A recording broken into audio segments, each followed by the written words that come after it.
Nama suami Empok Alpa, Aji Darmaji tengah menjadi sorotan usai mendatangi Pengadilan Agama, PAK, Jakarta Selatan pada Senin, 15 September 2025. Kedatangan Aji Darmaji itu yakni untuk mengurus hak perwalian anak. Langkah dari pria yang akrab disapa Idung itu kini disorot keluarga lantaran tak ada persetujuan lebih dahulu.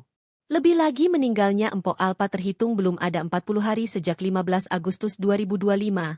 Lalu, kakak Empok Alpa, Empok Banong mengaku dirinya merasa ada perubahan sifat yang ditunjukkan oleh Aji Darmaji setelah meninggalnya sang komedian. Kalau Empok iya, merasakan, berubah drastis banget.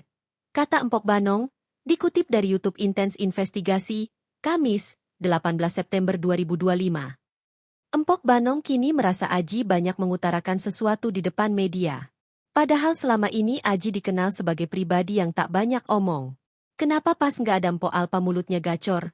Yang ngomongnya banyak, berubahnya drastis banget. Kalau kata Empok Banong gini mungkin karena almarhumah udah nggak ada perwakilan ngomong ya.